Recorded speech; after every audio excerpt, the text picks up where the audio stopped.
Being remote, Esperance has challenges that are unique to nowhere else in Australia. We are the last coastal town between here and the South Australia border, and our nearest major centre is about 5.5 hours drive away. So in Esperance, you have to be self-reliant. Some of the biggest challenges at Esperance, there's a lot of grief around the demolition of the jetty. There's, a lot of grief around loss of life in bushfires. There has been, lots of challenges, I guess, to overcome in terms of trauma and grief in this community. Coming into the community and seeing the opportunities that are there in terms of, building on the foundations of the compassion that has been shown in those times of adversity. The Compassionate Charter came about through the program. It was one of several projects that participants could select, and that was the one that I chose to go with. The Compassionate Community Charter is a bit of a worldwide movement, but it came about through the palliative care space. So it'll just give people just give them the moment to actually think before they speak, and is it kind? Is it compassionate? Am I being judgmental?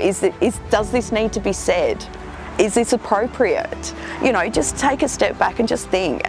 Through trying to develop more respect amongst community members and more empathy, that having a Compassionate Community Charter, which is just basically like a statement that says what the community of Esperance values and what we see as important as a community to help us get through difficult times, to be resilient, and to stay strong and healthy as a community. I think the most tangible benefits of the LARC program have been in the skill development that we've acquired, but also it brought community members together who wouldn't normally have worked with each other, who actually we didn't even know each other until we showed up at the LARC program. And we realized by having the vehicle of a project that we could work together with like-minded people in our community, and we could actually contribute back to the community through these positive projects.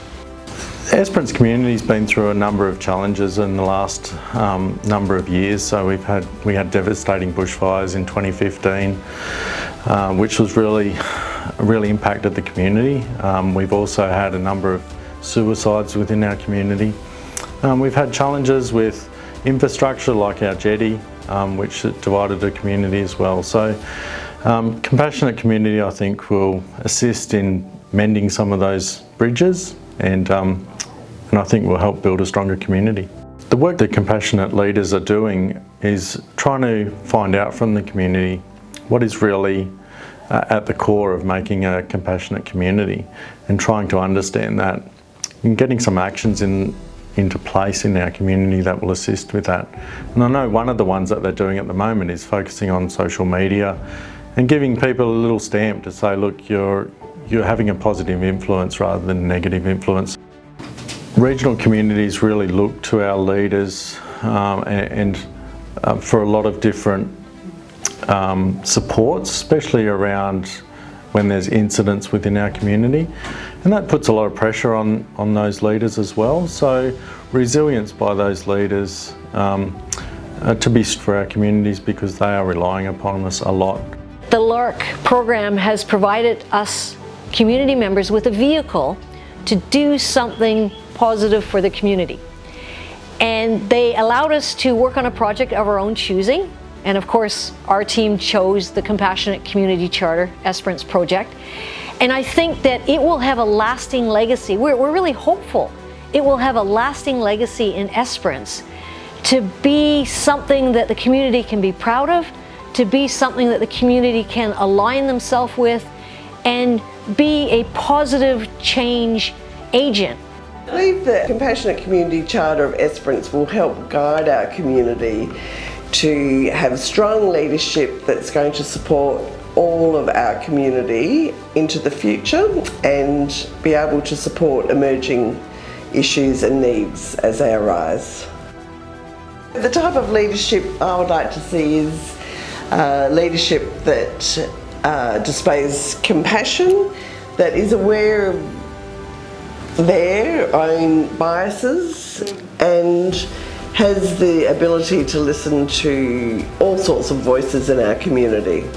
After the time that I spent as part of the Leading Australian Resilient Communities program, I think what that's kind of changed me into is definitely to be more open, and allow myself the opportunity to grow. And I think growth is essential for us as humans, and I think we stop living once we stop growing. It's really important as leaders, one, to grow yourself, and also be the catalyst for growth in people around you.